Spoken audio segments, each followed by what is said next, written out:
All right. Good evening, everyone. Let's begin. So, first of all, we just want to begin by thanking our shir sponsor for tonight, our Talmud Torah sponsors for the year of Tafshin Pei, our annual Talmud Torah sponsors, the Tilson family of Eretz Yisrael, for dedicating all of the shiurim and drushos this year in the schus of Besoros Tobos for Klal Yisrael. We certainly hope that in the merit of our Talmud Torah, Kadosh Baruch Hu will bring home our hostages b'shalom and b'karov, and allow our holy soldiers to be successful b'chol ma'aseh yedeihem. So with that, let us begin. So with your permission, or even without your permission, I want to focus actually on what I think is an incredibly intriguing episode from last week's parsha. I didn't get a chance to really go through it. I apologize for the last minute cancellation of last week's shir again. But I want to focus on something that I find interesting. I don't know, we always speak about this idea how even though we are so familiar with the stories of Bereshis, it's not like there's any new punchlines or any new developments, but I always find it interesting how different things seem to catch our eye each year. So take a look at source number 1. So this is again from last week's parsha, Parshas Toldos. Beginning of the parsha, Rivka Imeynu is pregnant. So the Torah says, Vayat ha-Yitzchak la'Hashem la'nochach ishto ki akarahi. So Yitzchak Avinu davened for his wife, for she was infertile. Vayat lo Hashem, HaKadosh Baruch Hu listened to Yitzchak Avinu. Vatar Rivka ishto, and Rivka Imeynu became pregnant. So of course, remember again, Rivka Imeynu at first has no idea that she's carrying twins, but she feels this incredible in utero struggle. Vatomer imkein lama za'anochi.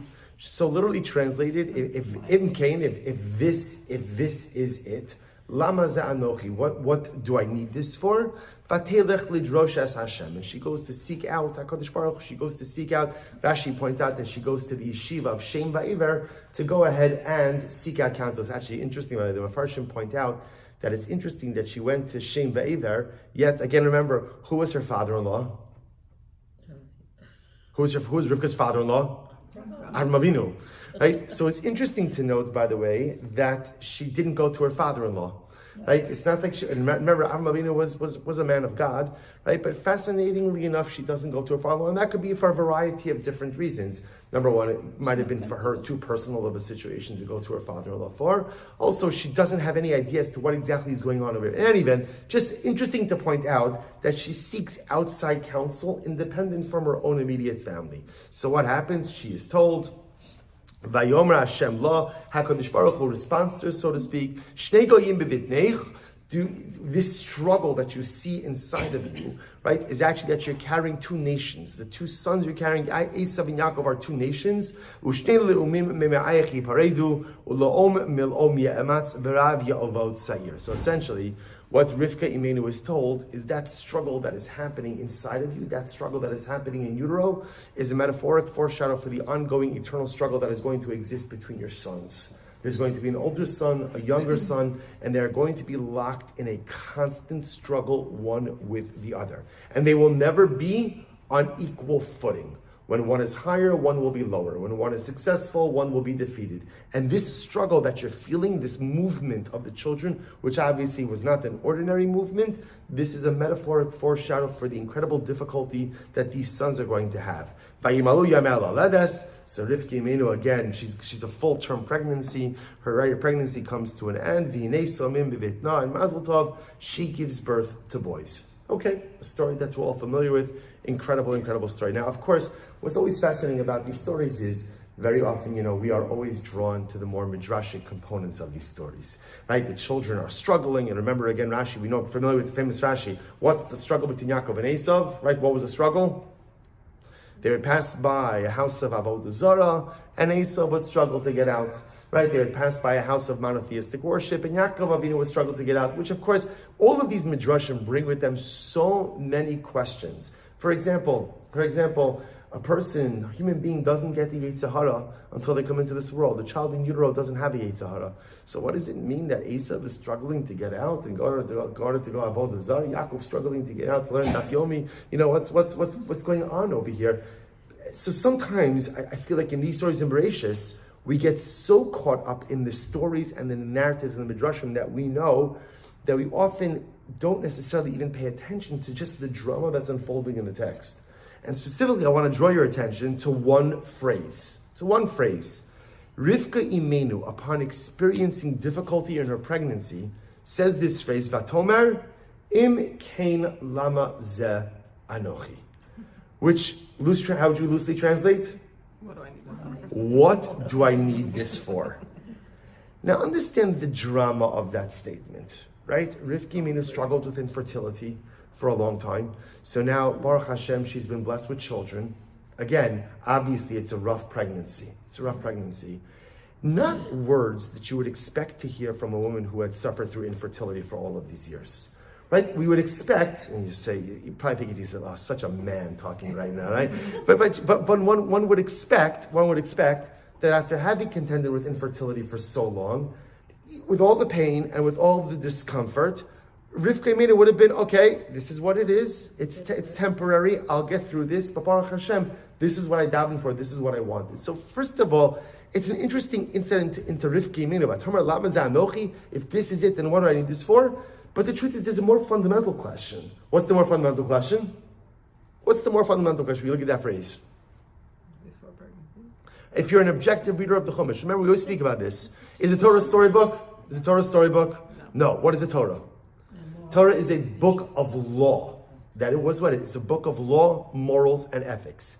And any stories that are included in the text are only there because of their legal, moral, or ethical implications. Which means that whenever you see a story in the Chumash, it is not there to give you biographical or historical information. It is only there to impart upon you a legal, moral, or ethical lesson. This is, by the way, one of the major things between, let's say, Torah and Nach. Right? Let's say Nevi'im and Ksuvim are stories. And the stories there are actually there for their historical importance. Right? But in Chumash, stories are only here because of the lessons that they impart to us. And by the way, it has to be that way, because if the Torah is a storybook, there's so many pockets of information that are missing. Right? So much historical information that's missing. So I have to ask ourselves a simple question. Torah is not a storybook. Why do I need to know what Rivka Imeynu was saying to herself during the pregnancy? Right? In other words, so Rivka has one of those days where she says, you know what, I don't need this. I do not need this. If this is what pregnancy is about, no thank you. No thank you. So question number one, how do you reconcile that given the fact that what she wanted more than anything after years of infertility was a child? And number two, why does the Torah record this? Remember, I just want to point out, who did Rivka say this to? Who did Rivka say it to?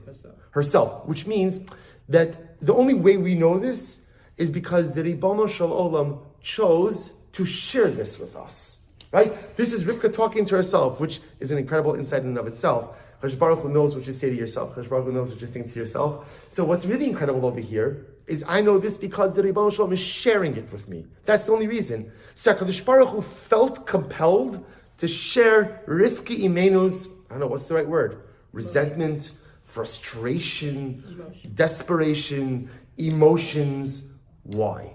So if you take a look at Rashi, so Rashi understands this in a very pashut way. Rashi says, number two, Vatomer im kein gadol tzara ibor lama ze anochi mis'ava u'mispalalas alai rayon. So Rashi understands a pashut pshat that Rivka Imeynu was saying, if this is what pregnancy is about, I don't need it. I thought I wanted it, right? I thought I wanted it. But if it's this painful, if it's this difficult, I'm not interested. So Rashi literally understands that Rivka Imeynu was, sometimes what do they say? Like, be careful what you wish for. Mm-hmm. So Rivka davened. She got what she wanted, and she's like, if I knew that this is what it was, I would not have asked for it. The Medrash number 3 understands differently. Well, the Medrash first part says the same thing as Rashi. Vatomer im kein lama ze anochi Amra Rivka, ilu hayisi odas, tzara ibor. The Medrash says it more explicitly. Rivka says, had I known how difficult and how uncomfortable pregnancy was, lo hayisi mispaleles ala ibor. I would have never davened to become pregnant. Which, it's to a certain degree, it's almost like a little bit shocking that the Torah's sharing this with us. So by the way, before we go on, let's go on.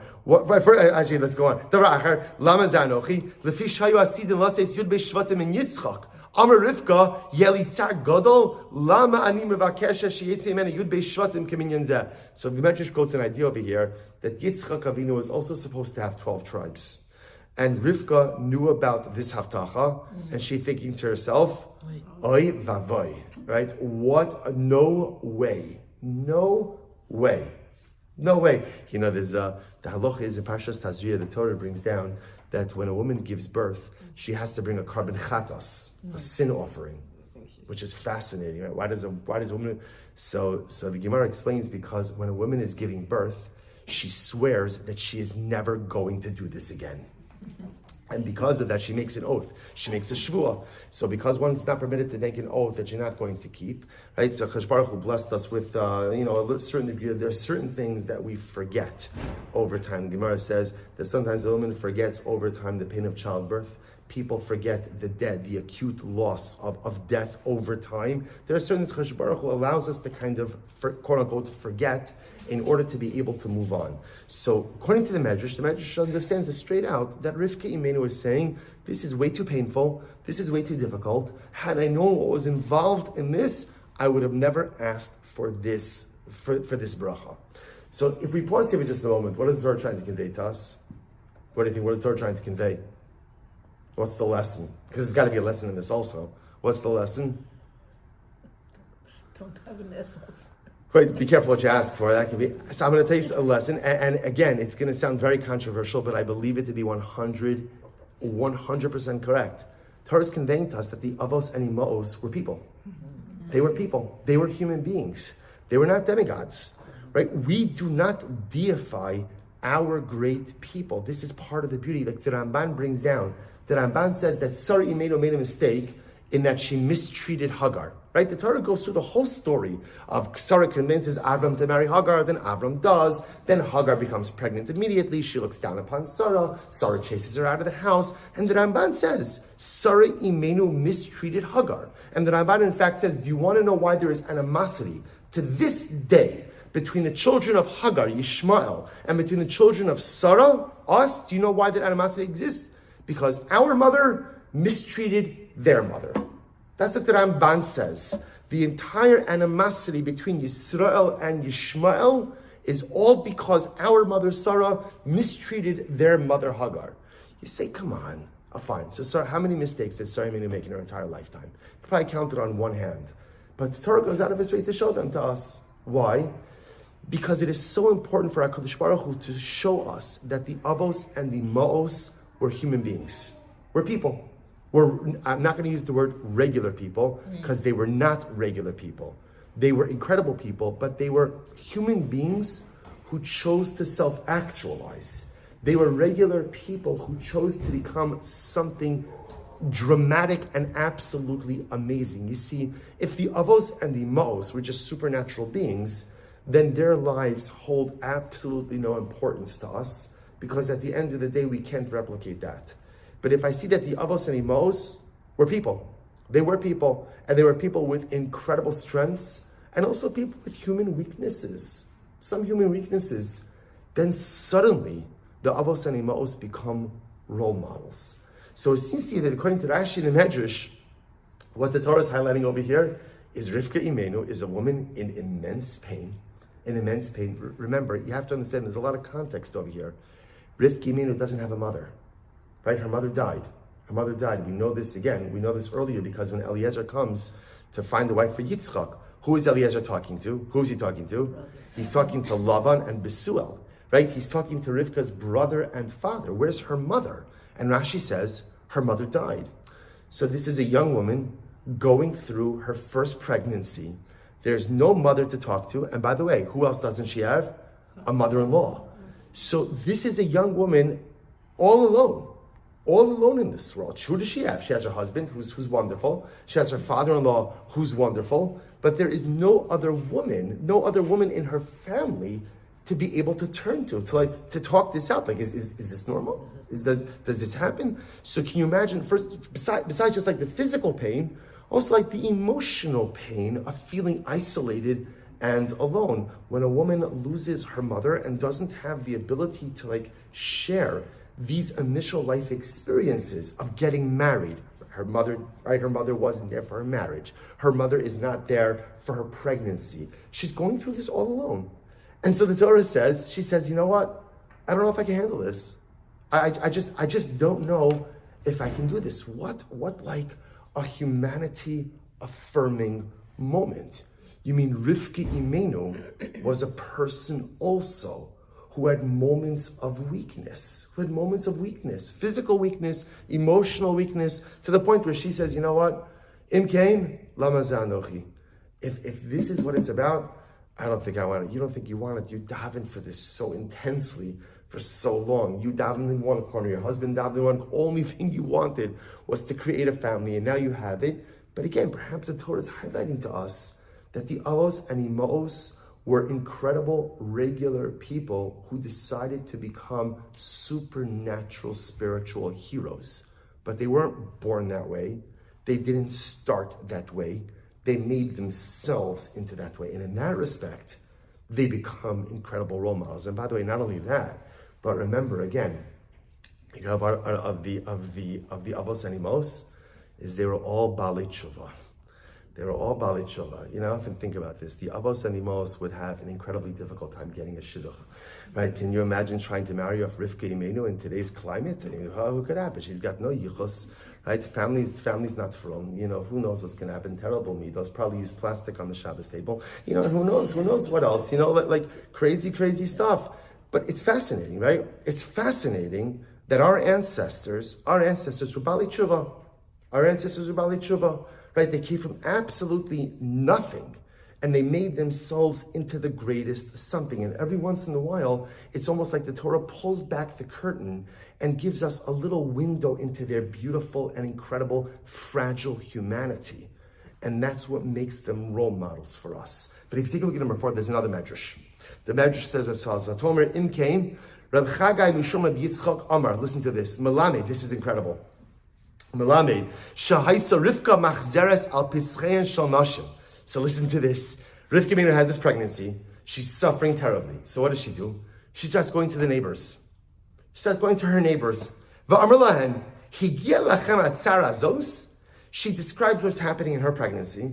And she asks her friends in the neighborhood, tell me, Chevra, has anyone ever experienced these kinds of symptoms, this kind of stuff that's happening? Va'omeres love. And all her friends said, no, a little morning sickness, a little fatigue, strange cravings, but battle, like battle royale in the womb, no, that we never experienced. Listen to this. V'hitzo ekes va'omeres im kain sheshar noshim lo igila and kach lama ze'anochi b'tzara zeh. So the medrash number 4 has a different approach. The medrash says, Rivka is asking around, right? Vatomer. In other words, she's asking, does anyone else experience this? And when she hears that no one else is experiencing this, what does she say? Im kain lama ze'anochi. Now, according to the first medrash, lama ze'anochi means, what do I need this for? Right? Well, I daven for this, but really, I don't want this. If this is what this is, if this is the discomfort, if this is the pain, I don't want it. So according to the first approach, Torah is pulling back the curtain a little bit and just giving us a window into the humanity of Rivka Imeynu. Second medrash says, Rivka Imeynu says like this: I've asked around, no one else has had this. Im kein lama zanochi. Why me? Not why me, not why me, like why I don't want to be pregnant. Why me? Is there something broken in me that is causing me to have this pain? See, according to the Medrash in Seichel Tova number 4, the story is giving us an incredible insight about how to deal with life adversity. So there's something painful happening to Rivka Imeynu. So she asks around, anyone else have this experience? When no one else has experience, it leads her to introspect and to self-reflect. Lama zeh anochi. Why is this happening to me? Is there something going on in my life? Is there something in a state of disrepair in me? Is there something broken with me that has caused me to suffer in this way? Now, this is a profound theological point. This is Gemara Maseches Brachos. I apologize. I forgot to put it on the sheet. But I'll give you the Maramakim, I'll give you the source. The source is Maseches Brachos, Daf Hey Amud Aleph. So listen to this Gemara. And this is a a profound but yet dangerous Gemara as well. The Gemara says, Imroa Adam Sheyisurin Ba'in Alov. If a person is suffering, so the Gemara says, Yefashfesh b'ma'asav. Fashfesh b'ma'asav means introspect and examine your deeds. Now, this is a profound yet dangerous Gemara. Why is it a dangerous Gemara? Because what does it sound like? It's your fault. Right? If something bad is happening to you, it must have been that you've done something bad in life. Now, we know that that is theologically false. We know that because we have the concept of tzaddik v'ralo. Bad things happen to good people. So we recognize that the events of life are not necessarily tethered to what it is or what you're not doing. But what the Gemara is saying, so what is the Gemara saying? What the Gemara is saying is like this. A lot of times in life, difficult things happen and we don't know why they happen. And the truth is, very often it is an exercise in futility to try to figure out why bad things happen. So the Gemara says, so what do you do in the face of adversity? In the face of adversity, what you say is like this. What does adversity do? Adversity, kind of if you imagine like the metaphor that Chazal often use with life is like a boat on the open sea, right? So when my boat is on the sea and the sea is tranquil and the waters are fine, right? So more often than not, when the waters of life are fine, people don't think about life. Right? In other words, if everything's going along as it's supposed to be going along, fine. Everything is great. Everything's fine. There's nothing rocking the boat. When suddenly adversity comes and the sea gets stormy and now my boat is being shifted around, maybe even about to capsize, what that does is it gets me to think about life in a different way. So the Gemara says, if a person is suffering, a person is undergoing difficulties in life, you may never know why you're undergoing those difficulties in life, but use it as a springboard and as a catalyst for introspection and reflection. Use the difficulty as an opportunity to look at life and to say, am I living the right way? Am I doing the right things? Maybe something I did brought about these circumstances, or maybe not. Maybe these difficulties Kadosh Baruch Hu is bringing upon me for a whole variety of different reasons that have nothing to do with what I'm doing or what I'm not doing. But I'm going to use the life upheaval, I'm going to use the difficult circumstances as an opportunity to look inward, to engage in self-examination and self-evaluation, and to look at how I'm living my life. You see this distinction? I'm not saying that I'm going to find the reason why these bad things or these difficult things occurred. Maybe I will, maybe I won't. But I tell you what I'm going to do now is I'm going to use this moment of upheaval to look at my life, to look at who I am, and to try to figure out how I can do better and how I can do different and how I can put myself on a different trajectory in life. That's what the Gemara means. Imroa Adam Sheyisurin Ba'in Alov. A person is suffering, and suffering is a very relative term. Right? Suffering means different things to different people.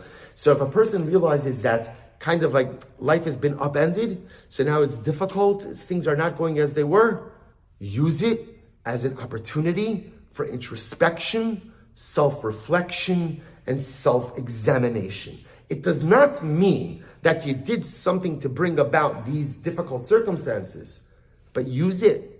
Use the difficult circumstances to your advantage. Yeah, the sea is shaken up, right? So your boat now is off course. So use the opportunity, use the turbulence as an opportunity to re-examine who you are, what you are, and how you're living. So that's the Medrash is saying over here. Rivka Imeynu is having a difficult pregnancy. So what happens? She goes to her friends. She says, Chabura, like, has anyone else ever had this? And everyone's like, no, never had this. So Rivka says, Imkein, lama zeh anochi. Right? Lama zeh, why is all this happening? Anochi. It must be that I need to start doing something different in my life. Rivka Imeynu, according to the second approach of the Medrash, is not complaining about her plight. And she's not saying, had I known this, I wish I would have never become pregnant. That's not what she's saying, says the Medrash. She's asking around, and once she realizes that something abnormal is happening to her, Imkein, lama zeh, why is all this happening? Anochi. Because I have to do something different in my life. I have to use the upheaval. I have to use the turbulence. I have to use the challenges and difficulties to introspect, to self-examine, to self-judge, and to figure out which different direction I need to take in life. So just think about the profundity of that message. And think about what Rivka Imeynu is modeling for us, right? So if two divergent approaches in the Medrash. According to the first approach in the Medrash, she's literally saying, you know what, if this is what it's about, no thank you. Thank you, but no thank you, right? Been there, done that, tried it, the pregnancy thing, not interested anymore. I wish I didn't have it. In which case the Torah is pulling back the veil on Rivka Imeynu's humanity and showing us that she was a regular person, right? A regular person who did something supernatural with her life, which is incredible because now I know if Rivka could do it, so can I. If Rivka could come from a family of Rishayim and become a Tzaddikas, so can I. If Rivka had to deal with the struggles of daily life and yet somehow overcomes them, so can I. Second approach is Rivka Imeynu modeling for us how to deal with adversity. What do you do when you find yourself overwhelmed by adversity in life? What do you do? What do you do when life becomes painful? So we all know, you could lament it, you could complain about it, you could wag an accusatory finger heavenward saying it's not fair. You could do all of those things which get you absolutely nowhere. Or you could say, life has been upended, these are circumstances I didn't expect, I'm going to use it now. Now my life has taken a dramatic turn, I'm going to use it to self-evaluate. I'm going to use it as an opportunity to introspect. Yifashfesh b'ma'asav. What's going on in my life? Not what's going on in my life to have caused this thing, because we have no idea why HaKadosh Baruch Hu brings about difficulties or challenges in life. But I'm going to use the upheaval to my advantage. Now that the boat has been rocked, I'm going to use it as an opportunity to look at how I'm living, what I'm doing, and figuring out if I need to make a pivot. Two different approaches. But I want to share with you one more approach. So this really, and it's based on a Mefurisha article in the Wall Street Journal. So last week there was what I think was just an incredible article in the Wall Street Journal. I put some of it here on your sheet over here, right before Thanksgiving. And you could see the title of the article is source number 5. This Thanksgiving, let's avoid the dark side of gratitude. So take a look. It's a much longer article. You can look it up. I put the link over here also, so you can look it up online. We're not going to read all of it, but I want to show you. So Kim Murray sat down in her office one recent morning, opened a notebook, and wrote a heading on top of a page: "Things I am ungrateful for." On her list, car repairs, technical issues with her website, weight gain, a friend who let her down. It helps to acknowledge the things that are wrong, says the 54-year-old business owner from Howell, Michigan. Murray was pushing back against gratitude, or at least the dark side of it. Forcing ourselves to be grateful when we don't really feel it can be harmful to our mental well-being and our relationship, psychologists say. This next piece, I actually meant to underline it because it's so profound. This dark gratitude can prevent us from acknowledging and addressing the problems in our life, and it will only make us feel worse in the long run. So I have to say, like, every once in a while you come across an article that you feel like, mamish, like this could have been part of Torah. It could have been part of Torah. So this idea, we'll go through in just a little bit, but this idea that sometimes we think that, like, this attitude of gratitude, right? You ever hear people say the attitude of gratitude? You want to smack them when they say, I have an attitude of gratitude. Hey, this idea that sometimes like this whole gratitude, like, bandwagon is all about, it's about being grateful. And sometimes the way that it's portrayed is, don't be upset about the stuff that's not going right. Just focus on the stuff that's going well. Which, when you say it sounds so beautiful, but there's a problem. The problem is, if I don't focus on the stuff that's going badly, then I'm not going to pay attention to fixing it. In other words, if life becomes about the suppression of the things that are not working, in order just to fully focus on the things that are fantastic, that's nice, but what about the stuff that's broken? Like, when do I get around to fixing that? So this dark gratitude can prevent us from acknowledging and addressing the problems in our life, and will only make us feel worse in the long run. We can't trick ourselves into positivity, says Peggy DeLong, a licensed psychologist in Long Valley, New Jersey. Tough emotions need to be addressed, or they stay with us and continue to grow. All right, if you skip down a little bit, what's harmful? If you go down to the next paragraph, performative gratitude, such a great phrase. Compelling ourselves to be grateful when we're not is a form of toxic positivity. Mm-hmm. We actually spoke about toxic positivity like 2 or 3 years ago. Mm-hmm. Toxic positivity is, often we've all been on the receiving end of this. When something is wrong and someone tries to minimize your problem by contextualizing it like, your problem is not that big. There are children starving in Africa, right? I know there are children starving in Africa, and it's tragic that there are children starving in Africa. But the fact that there's someone with bigger problems than me does not mean that my problems aren't real. So that's called toxic positive. It's such a great phrase, toxic. So the person's trying to be positive, but at the end of the day, what you're doing is you're negating my problems. You're negating my problems, so you're minimizing my problems, pretending like they don't exist because someone else is suffering more. I got it. There's always someone who's suffering more. But just because there's someone with a bigger problem doesn't mean that my problems are not legitimate. He goes on. The energy we expend trying to avoid the uncomfortable feeling will ironically keep us focused on the problem. Then we feel guilty because we fail to be grateful. Forced gratitude is manipulating, says Sarah Chabura, a psychologist based in Sydney, Australia. Here it is. It prevents us from taking responsibility to change things to make them the way we want them to be. What a profound idea. That sometimes by only focusing on the positive and ignoring the stuff that's negative or broken, I abdicate my responsibility to fix the things that are broken. Pushing ourselves to feel grateful can harm our relationships too. If we're putting on a facade, we're not being honest, which can lead to resentment and lack of communication. Murray, the list writer in Michigan, that's the woman who we started with in the beginning of the paragraph. This is Kim Murray. This is great. Murray, the list writer in Michigan, developed her things I'm ungrateful inventory after her husband died several years ago. She got sick of people telling her that she should be glad that she had time to prepare for his death or was young enough to marry again. It was a defense mechanism to protect my sanity, she says. Things get really bad sometimes, and it's okay to acknowledge the humanness of not being grateful. Murray, who created a website to help widows, compiles her list less often now. For each item, she asks herself a question. Can she let her anger go? If so, she writes down 3 actions to take. Then she shreds the list so that no one else will see it. Sometimes she writes a gratitude list too. A recent entry, the power of the home went out, but her generator kicked on. But I don't put stress on myself to be grateful every day, she says. If I did, I would just feel bad. The last section, avoid the pitfalls. How should we approach gratitude to avoid pitfalls and reap the benefit? Start by recognizing that there is a difference between a positive mindset and gratitude. You can choose to make the best of a bad situation without forcing yourself to be grateful for it. Such godless. Positive mindset and gratitude, right? So gratitude is obviously, I'm thankful for this situation. I'm thankful for this. But a positive mindset says, even the stuff that's difficult, even the stuff that's brutal, okay, somehow, some way, I'll navigate a way through it. Acknowledge what is wrong. Name the emotions such as anger, resentment, or embarrassment. Ask yourself if there's anything for which you do feel grateful, and it's okay if there isn't. But this exercise can help you identify genuine gratitude and to find a silver lining along. It says, lean into gratitude when you do feel it. Genuine gratitude is what reaps benefits. Write it down. Tell someone. Bask in it. You'll know when it's true.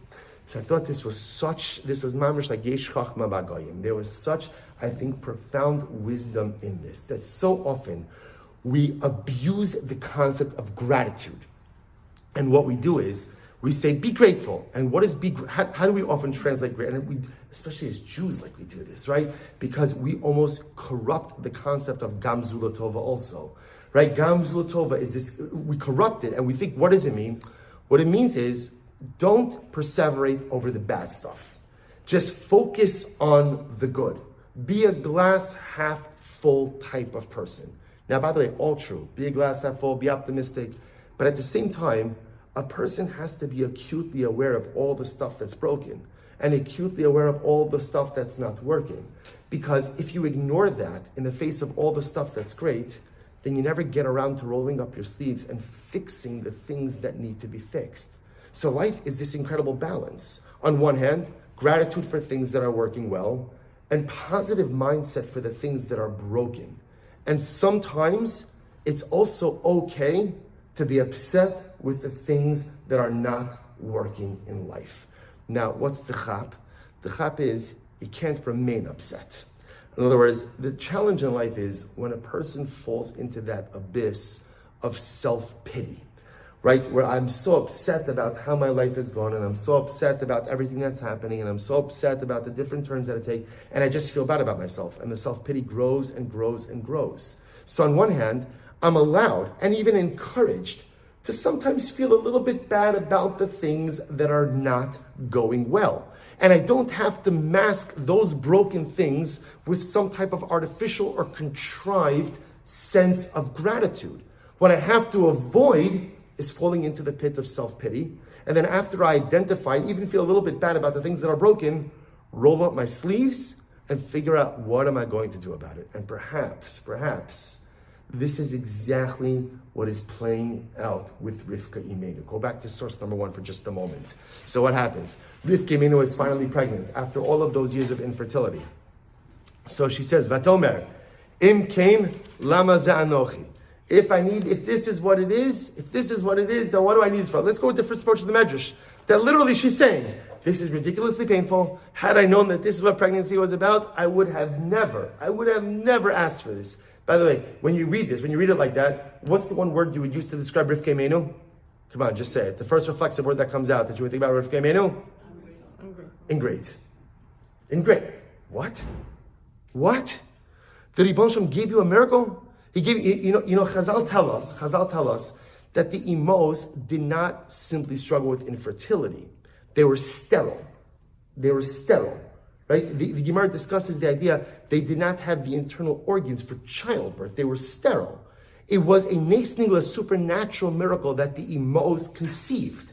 So the Ribono Shel Olam changed the laws of nature for you to have a child. And now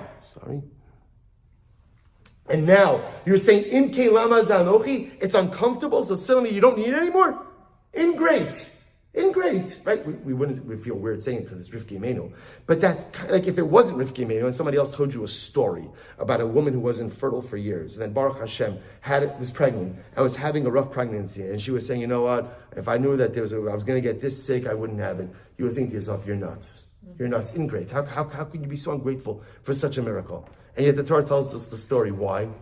Because the Torah is showing us that it is okay to be ungrateful. It's okay. It's okay to live a little bit in the space and to kind of dwell on the stuff that's really broken and not going well. Rivka Imeynu is having a really tough time. It's a really difficult pregnancy. And yes, of course, she davened for it, and she wanted it, and she wanted a family with Yitzchak. She wanted to be a mother, all those different things. But the Torah is telling us that Rivka Imeynu is having a really rough patch in life. And the Torah is teaching us that you don't have to mask the difficulties with some artificial sense of gratitude. You do not have to pretend that everything is okay when it's not okay. And it's not a lack of bitachon, and it's not a lack of emunah, and it's not a lack of hakaras atov. You know what it's called? It's called being a human being. And when we suffer and when we're having a difficult time, it is natural for us to feel overwhelmed. And that's what Rivka Imeynu is modeling for us. She's modeling for us feeling overwhelmed in the midst of life turbulence. And she's not masking it by saying, Gamzu Latova. And she's not masking it by saying, but look at all the good that I have. And she's not masking it by saying any of those things, right, that the industry of gratitude tries to get us to say, to ignore what is broken in life. She's leaning right into it. If you ask Rivka Imeynu in that moment, right, if you caught her in that moment of that passage, you said, Rivka, how's life? What would she tell you? Terrible. Terrible. Really, Rivka? Life is terrible? So yeah, you have a good marriage. You have a nice father-in-law. You have a nice tent. I don't know, whatever. 2 camels. I don't know. Life is terrible. Yeah, life is because in that moment, Rivka, what she sees is her pain, and what she sees is her difficulty. And the Torah is telling us that sometimes the best way to deal with pain and to deal with difficulty is not to mask it with an artificial gratitude, not to mask it with some contrived or fake gamzu latova, but to lean into it. Sometimes it's okay to embrace the miserable part of life. And sometimes it's okay to say, you know what, this stinks. This is terrible. Imkein lama ze'anochi. I can't believe I'm in this situation, and I would do anything to be able to change it. Right? It's okay. Now, what can't you do? What can't you do? What can't you do? You can't live in that space. You can't wallow in that space. And in fact, go still in number one. What happens right after Rivka says, "Vatomer imkein lama ze'anochi." Right? What's the next phrase? Vatelech lidrosh es Hashem. In the next moment, Rivka says, "I got to figure this out." So isn't this incredible? She wallows in it a little bit, right? Imkein lama ze'anochi. This is terrible. This is absolutely terrible. Life is horrible. This is terrible. I'm not going to gratitude it away, right? This is terrible. This is terrible. But she doesn't live in that space. She doesn't wallow in that space. Instead, what she says is, okay, this is pretty terrible. Now I got to figure out a way to fix it. Vatelech lidrosh es Hashem. What a profound and incredible way to address adversity. Don't pretend it away. Don't positivity it away. Don't gratitude it away. Lean into it. Lean into it. Because if you lean into it, right, there's a danger. The danger of leaning into it is that you may choose to wallow and live in it. But the good part about leaning into it is that after that, then you're ready to fix it. Now I know what the problem is, and now I see how profound the problem is. Now I'm really ready to do something about it. Vatelech lidrosh es Hashem. As opposed to if you never acknowledge it. The problem with never acknowledging it, while you put on the appearance that everything is so much nice, so everything is wonderful, that everything is so great, and everything is so happy, you never address the things that are broken. This is the profound lesson of Rivka Imeynu. When things in life are miserable, it's okay. More than okay. It's good. More than good. It is absolutely necessary to acknowledge the miserable kite of life's situations. And it is important to name it for what it is and experience it for what it is and not minimize it and not even try to contextualize it and not try to mask it with some type of fake gratitude. But instead, it's good to own it. It's good to acknowledge it and it's good to feel it. Lean into it. As long as in the next moment you roll up your sleeves and decide, what am I ready to do about it? I'm not going to live here. I'm not going to walk. I'm ready. Vatelech lidrosh es Hashem. So it turns out that from one little phrase, we learn 3 dramatic life lessons. Incredible, right? Lesson number 1. The Avos and Imos were people with struggles just like us and moments of difficulty just like us. So what distinguishes the Avos and Imos from everyone else is that they chose to go ahead and overcome the natural and become supernatural. Though you've seen the Avos and Imos in us, is not that they were programmed differently, not that they certainly did not come from families that were any better than any of the families that we came from. They made a conscious decision to transcend some of the limitations of their humankind in order to become incredible people. And lest you think that, no, they were born this way. Every once in a while, the Rebbe Shalom pulls back the curtain on the Avos and Imos. Every once in a while, gives us a little glimpse. By the way, and this happens throughout the entire Torah. Fast forward a little bit to Shmos. Right after the Torah goes ahead and introduces us to Moshe Rabbeinu. Do you know what happens right after the Torah introduces us to Moshe Rabbeinu? It goes through a genealogy. It tells us who his grandparents were. Why Rav Sham Shalom Hirsch says, Moshe Rabbeinu is about to ascend, a meteoric ascent, the greatest prophet of all time. Lest you think that he is not immortal, lest you think that he is not a regular person like everyone else, the Torah gives us his genealogy. He had parents, he had grandparents, he grew up in a home. I mean, he had a different kind of upbringing. But Lamaisa, the Torah is trying to humanize him. So the Torah does is every once in a while pull back the curtain a little bit on the greatest of people just to show they're people. They're people. But they're people who chose a path of greatness. And if they could do it, so can I. Lesson number 2, when we encounter adversity in life, when a person sees that he's from difficulty, suffering is coming upon them. Vatomer imke, right? When Rivka Imeynu encounters adversity, what does the Gemara say? Yifashe shemasov. Not that you're going to figure out why bad things happen to you, but use the difficulty, use the turbulence in life as a springboard for introspection, self-evaluation, and self-judgment. When the boat of life is rocked, it's an incredible opportunity to look inward and to figure out, what am I, who am I, how am I living, and what am I doing? That's what Rivka Imeynu says. Vatomer imkein, if all of this is happening to me and it's not happening to anything else, anochi, I need to look inward and to try to figure out What could I learn about me? How could I pivot? How could I live differently? How could I do differently? And lesson number 3, when we encounter difficulty in life, lean into it. There is such a reflexive reaction to sometimes just say, Gam Zlotova. And Gam Zlotova, of course, is a very high theological level.